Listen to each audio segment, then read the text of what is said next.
My name is Maya. I am years old. I live in a busy city and study at the university. I share a small apartment with my elder sister, Sophia. When I was only, our parents passed away in a car accident. Since then, Sophia has raised me like her own child. She is not only my sister, but also my mother, my teacher, and my best friend. She is strong and loving. I respect her deeply because she sacrificed her own dreams to give me a good life. Sophia works as a history professor at the university.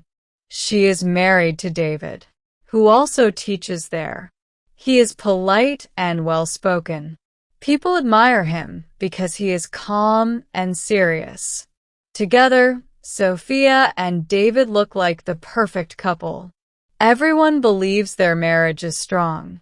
And for a long time, I believed that too. But soon I began to notice things. Sometimes when we sat together at the dining table, David's eyes would not be on his food. They would be on me. His gaze made me uncomfortable. I lowered my head quickly, pretending I didn't see. I told myself, maybe I'm imagining it. Maybe I'm overthinking. One evening we were having dinner, Sophia smiled and asked me about my exams. I started to answer, but when I looked up, I found David watching me closely. His smile was different, not the way a brother-in-law should smile at me. I felt uneasy. I quickly changed the topic and focused only on Sophia. That night as I lay in bed, I could not sleep. My thoughts kept returning to David's eyes. I wanted to believe he was a good man. I wanted to believe that my sister's marriage was safe. But deep inside, a small voice told me the truth. Something was wrong. Days passed. David continued to behave politely in front of Sophia, but whenever we were alone in the same room, his eyes made me nervous. Sometimes he tried to start unnecessary conversations. Sometimes he stood too close when it wasn't needed. I avoided him as much as I could.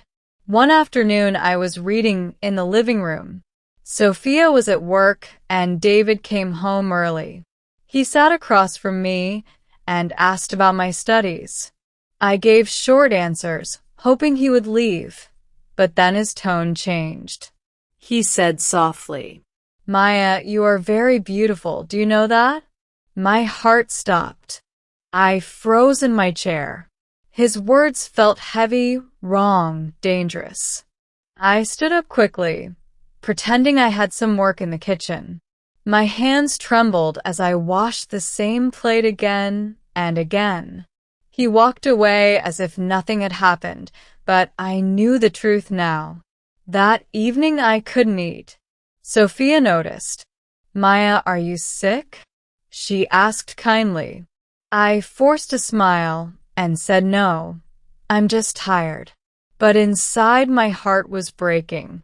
How could I tell her she loved David so much? She trusted him completely. For days I kept quiet. I thought maybe he will stop. Maybe if I avoid him things will be okay. But things only got worse. David began to drop small hints when Sophia was not around. His words became bolder, his eyes clearer. I was scared. One evening, I was walking back to my apartment after class. The corridor was quiet. Suddenly, David stepped out from the corner. Before I could move, he came close and said in a low voice, "Maya, you drive me crazy." His eyes looked different, dark, hungry. I stepped back, but he blocked my way. Then he reached out and touched my arm, slowly sliding his hand up towards my shoulder. My whole body froze. "Please stop," I whispered, but he leaned even closer. For a moment, I felt his breath near my ear as he said, "Don't fight it, I know you feel the same." My heart pounded. Fear rushed through me. With all my strength, I pushed him away and ran down the stairs, tears blurring my eyes. My hands were shaking so badly I could barely unlock the door. When I reached home, I locked myself inside, pressed my back against the door, and cried until my chest hurt. That night, I couldn't sleep. His touch, his words, they kept replaying in my mind like a nightmare.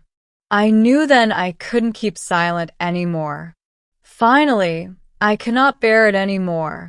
One night, Sophia and I were sitting on the balcony. The sky was full of stars. She was smiling as she spoke about her work. I looked at her face, the same face that had cared for me since childhood. Tears filled my eyes. "Sophia," I whispered, "I need to tell you something." She grew serious immediately. "What is it, Maya?" I hesitated. My voice shook. "It's about David." Her smile faded. She looked at me carefully. I told her everything. His stares, his words, his behavior. As I spoke, tears ran down my cheeks. I expected her to get angry with me, to accuse me of lying, but Sophia didn't shout. She sat very still, listening to every word. Her hands were trembling. When I finished, there was silence. Then softly, she said, "I believe you." Hearing those words, I broke down completely. I cried in her arms. She held me tight, though I could feel her own heart breaking. From that night, everything changed. Sophia confronted David. At first, he denied it, but when she pressed harder, he admitted the truth. Sophia's world shattered.